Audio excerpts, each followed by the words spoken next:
We all have some ideal in our life whom we follow. So, Yes. sir, who were the people you followed in your life? Like someone to whom you admire? Well, as like all of you, all of us, all human beings, with age, your ideals, role models keep changing, right? For example, all of us would have gone through, I want to become a teacher. When you saw a teacher, you want to become a policeman, or you want to become an advocate, or you want to become a doctor. You go through all these kind of phases. So I think I had also gone through various phases.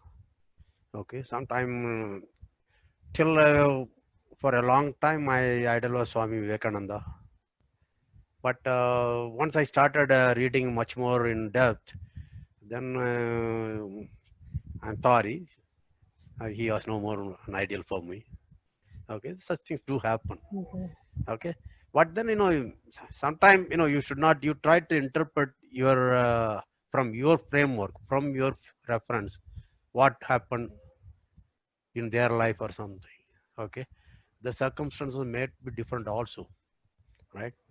So I don't hold it against, but at the same time, I so you think that this fellow is good. I'm not talking about Swami Vivekananda by now. Okay, what in Okay. general I'm saying. See, at Yes. any time when you have a role model, after certain time, the role model came. He may cease to be a role model for you. Okay, he may come down in your esteem. The reason could be among something.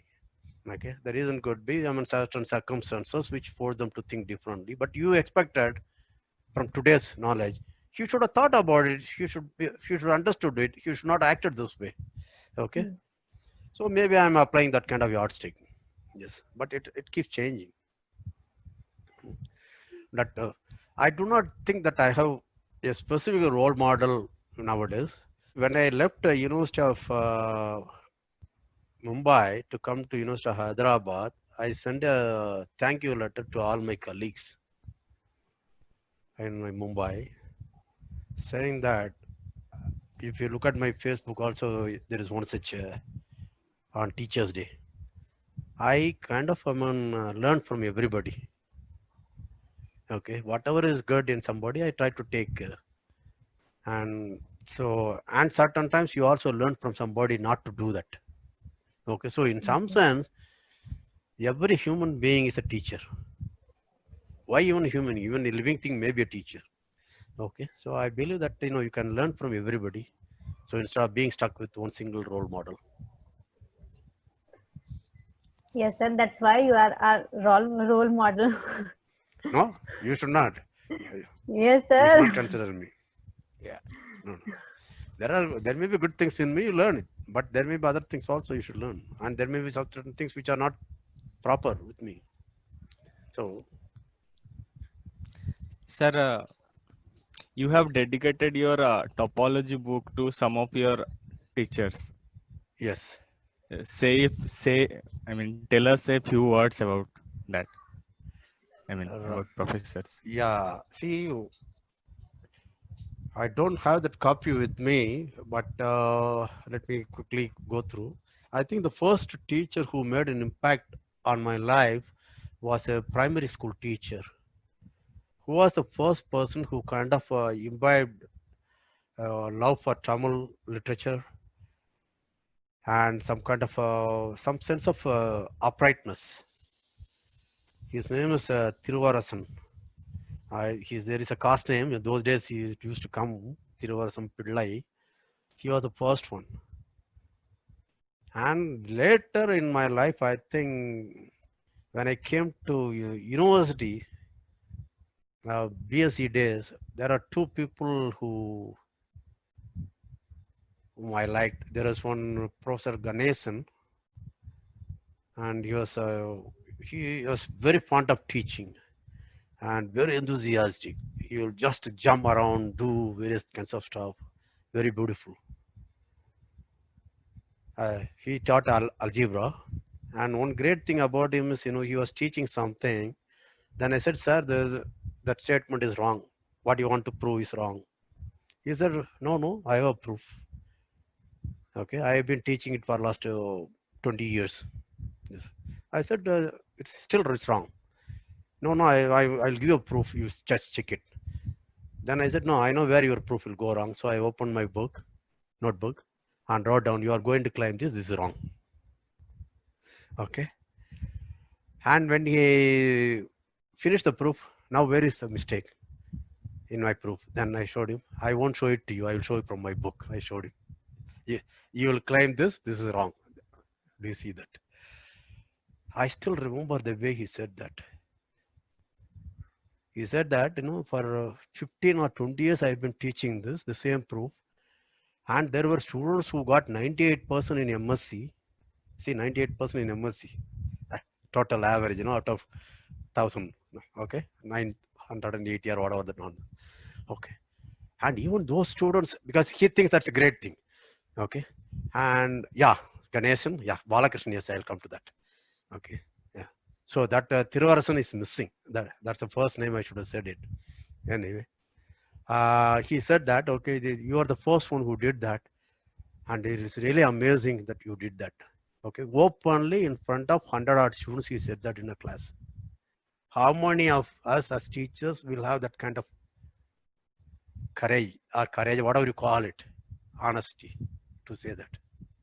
I really admire him. And Professor Balakrishnan, he still do books in Springer, and he works in combinatories, mostly in graph theory. He was the first person, on seeing me. He was a PhD from, I think, Wisconsin, Maryland. Yeah, Baltimore, Maryland. He said, okay, if you want to go, he said I should go abroad for PhD. And he said, I will give a recommendation letter if you want. But as I said, my family could not afford those days. And he is one guy who really liked me. There is other reasons why it also comes, but since this is being recorded, I don't want to get into that. And Professor Ganapati Iyer is, you people may not know, he was one of the greatest mathematicians of 20th century in India. His expertise was in complex analysis, especially in entire functions. And there is a lot to say about him, but I'll just say only one word. After about 3 months of first year MSc, when he was teaching us measure theory, etc., he told me one word. There is a lot of story behind and after, but I don't want to say that. He said that in my 30 years, you are the first person to understand analysis. So that gave me hell of a confidence. Okay. And Professor Raghunathan, all of you, is a legend. And he is the first acquaintance in TAF for me. And whatever I said, you should be friendly with your student. I learned it from him. I learned a lot from him because I was, as I said, a boy from a village. He was the one who kind of voiced me up about the city way of dealing things. Okay. In a village, I you usually talk at the top of the voice. Then he told me, we two are there in a small room. There is no need for you to talk at the top of your voice. See, those things need telling. You would be surprised. Okay, lot of small things. Okay, he kind of pointed out to me. Yeah, and he was one guy who was very willing to talk mathematics at any time. And you can just go and tell him that I want to discuss, then he will be ready. That kind of thing. And Professor Narasimhan was my guide. He was also like that. And Professor Okamoto, he was a Japanese professor. I do not know whether he's still alive. For last 10 years, I'm trying to find out. And he liked me a lot. In fact, we will discuss mathematics till late or early morning, about 2 o'clock, 3 o'clock in the morning when he was visiting TAFR. Around at 11 o'clock, he will go to drink whiskey and he will make me black coffee. Okay. So that my brain can work. Okay. And Parthasarthi, yes, I learned a lot from him because one of my famous results is based on his way of thinking. Okay. So these are all my teachers. As I said, everybody is my teacher, but these play a role in my mathematical thinking and my upcoming. I don't know whether you wanted such a long answer, But I think I thank you very much for Yes, allowing sir. me to record my respect for them. Yes, sir. We wanted such. It was last moment taken. The photo was taken in a 10:50 or 10:48 and Oh, sent in WhatsApp. oh my gosh. I think it's wonderful. Yeah, it's very nice. Sir. I And wish I had yeah. included Thiruvarasan Pillai also the first name, but anyway, yeah. Okay, now it is Because, included in the recording. yeah, right. Yeah. These people, when I wrote, I removed only mathematics. But as a teacher who first impressed me in my life, I want to say it's Thiruvarasan. Yes, sir. Sir, it was nice to hear about your teachers. Now, I would like to ask you, and it is a very common question, that when did you decided to be a teacher? Well, that was sometime in around 88. I decided. Till then, I was a research scientist in TAFR. Okay, but what happened was after my return from US, even before that, but after I returned from TAFR, I was already some kind of established and in some sense a kind of a celebrity. So due to my achievements as well my teaching ability, so almost throughout the day, my juniors of any kind of subject discipline, okay, they used to come and discuss with me. Okay, my area at those days was essentially harmonic analysis, representation theory, and a bit of differential geometry. But in any kind of subject, people used to come and discuss with me. So my whole time was spent on discussing with my juniors and explaining. And sometimes I may not even know what they're talking, so they have to explain to me, like my daughter did. Okay, you explain what is the definition, what is the theorem about. Then let me look at a simple example which explains that. Then I will try to understand. And that was a learning process for them also. Because for them, theorem, you read a theorem, read a proof, try to understand. Whereas for me, it's a different. I try to understand the theorem, what it tries to say, and check it in a particular case and try to see whether that proof can be taken over for a general case or what goes wrong, like that. So that was a great training and learning process for them. So I found that two things that I love teaching, and second, it's a research institute. So you have to produce papers, research papers. So my research was suffering. Okay, even though I had a lot of things, but no, I was not paying attention to publish them or anything. I was more interested. The moment somebody comes to ask some doubts, I'm ready to discuss with him rather than do my work. No, I'm busy with my research. Let me finish it and then come to you. I now did that. So then I thought it will not be good for me to continue in TAFR. That was the time, second time University of Mumbai, Professor Natkarni approached me. He approached me in 85, then again 90 early, in 90 he approached me again. He invited me whether okay, but of course you have to go through a process, but essentially it was an invitation. You just give a paper, we will take care of it. So that was when I decided that I should go for teaching as a full time. Okay, so if you were not a professor, then what you would be?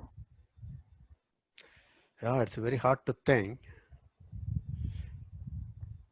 What I would know if I don't know whether if I was, I think I would have been, see, I will tell you my aim. When I was in BSc, MSc, as I said, I was already in mathematics. My idea was after MSc, I'll become a college lecturer. And, math teachers can give tuitions, they can earn a lot of money. So you can, within 2 or 3 years, you can build a house, okay, marry a beautiful girl and have good children, okay, live happily ever after. Well, I married a beautiful girl, yes, okay. I had a beautiful children also, okay. But that part, okay. Then something very interesting happened. That's another story. Then somebody told me about TAFR. I went to TAFR. I got them sucked in, okay. Then even in TAFR, I did not know at the first year that maybe I will do a PhD and go back to as a professor or teacher in a college or university. That's what. So nothing else occurred to my mind. But if you ask me something else, it is something to do with the politics and society. I would have become probably an accountant in a kirana shop. But for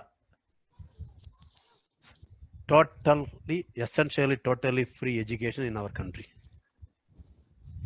That is why I think I still insist that the education should be free to all. There should not be privatization. It should be free. Because, but for privatization up to in Tamil Nadu, up to high school, the so-called higher secondary of today, it was free. Okay, education was free. And then college education was, can you believe? Even my MSc, I remember I had to pay only 120 rupees. 1 year fee. Okay. That means roughly 10 rupees per month or 12 rupees for 10 months, let us say, each month. That was so cheap. And also it happened that that the university was just about 10 kilometers from my village, cyclable. You can go by cycle. So that was I thought that's what I will end up. And we had a few acres of agricultural land. Then I thought I will till land and make a living out of this. Okay. Because as I said, we are coming from lower middle class. My aims were not very high at that time till I came to college. And when I went to TFR, then it changed. So I'm sorry. You didn't ask for it, but that's what it is. Okay. I can think of only these two things. Yes, sir. Yeah. Sir, as you have taught in so many institutions, so what do you like the most? Teaching at an IIT, university, or at a research institute? Each has its own charm, without any doubt. Okay. And it kind of excites you in a different parts of your mind or spirit or brain or whatever you want to call it.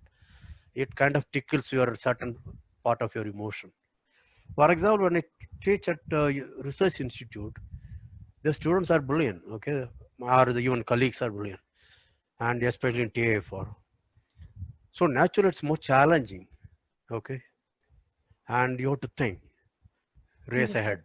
Okay, that's a different kind. That kind of it's really like a fight or fight syndrome kind of thing. Okay, your adrenaline secretes so that you work very fast. Okay, that's a different kind of excitement. Whereas when I come to IIT, when I taught, there the students are kind of much better prepared because after some entrance exam, and they are usually their academic records are already good. There is also some kind of filtering by entrance exam. Okay, so essentially they are kind of academically much better off.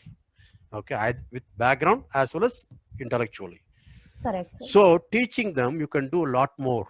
Okay, there are a lot of subtle things, deeper things which you want to teach, which you can teach these two students because they have better background, and also they're intellectually better off. So you could do that.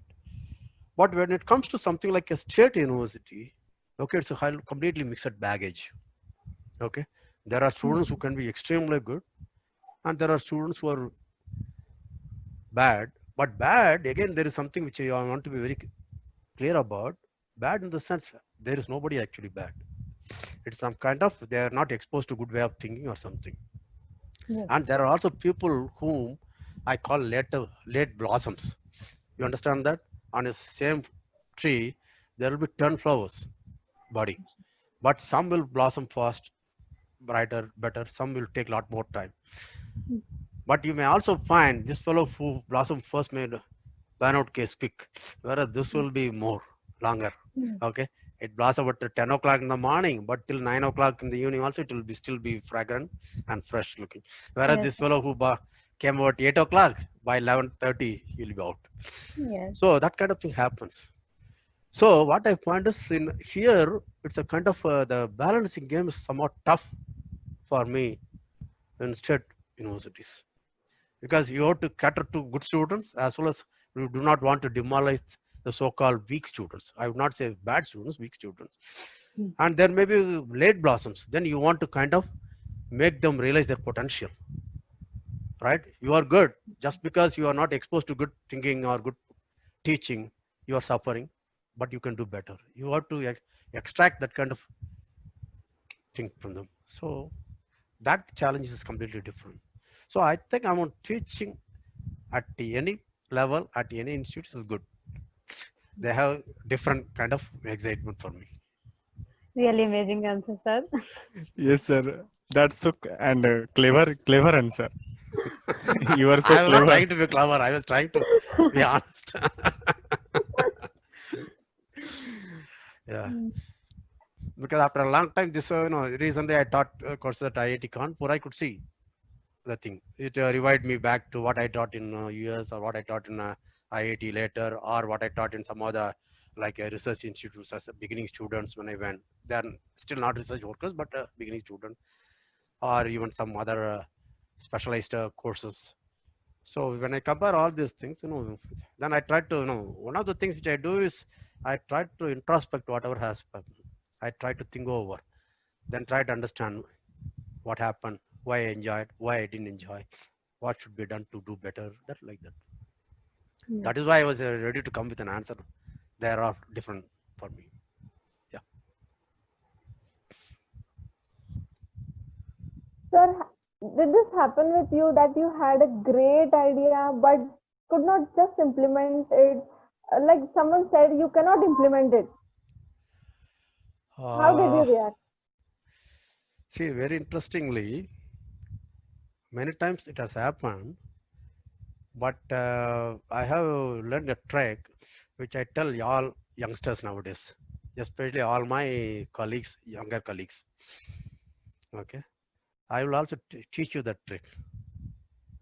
See, I am a somewhat very radically different person. Some of my ideas will be radically different from what is established norm.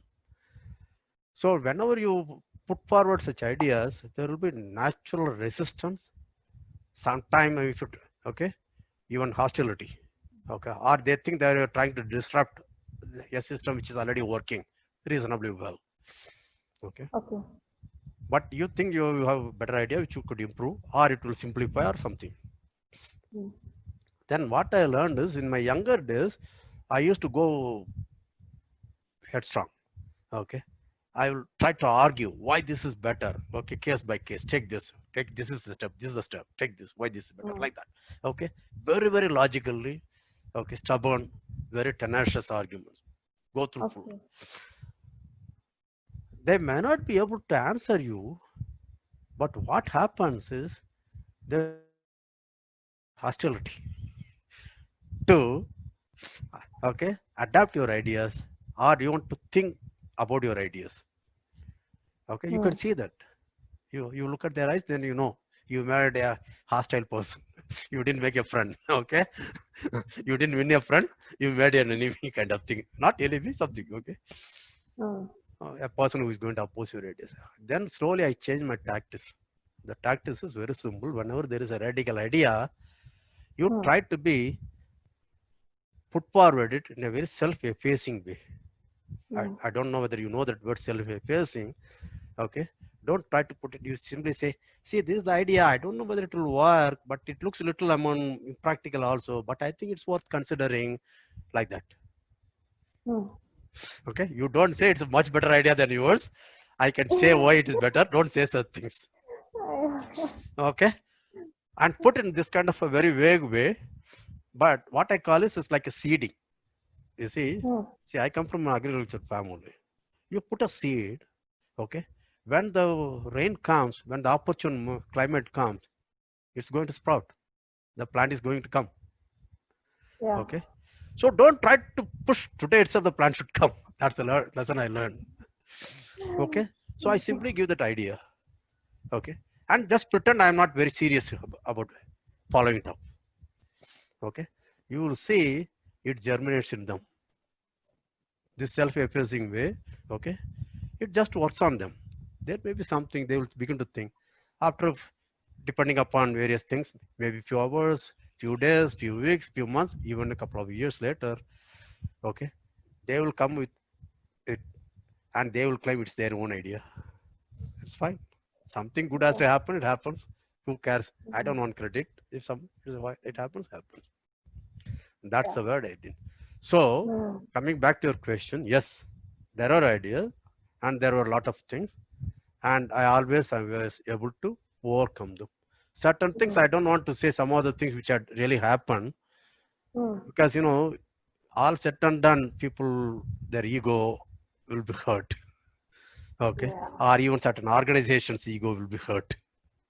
Okay. When I proposed, they didn't accept it. But later, slowly, they went around to adapt it. In toto, not even with modification. Oh.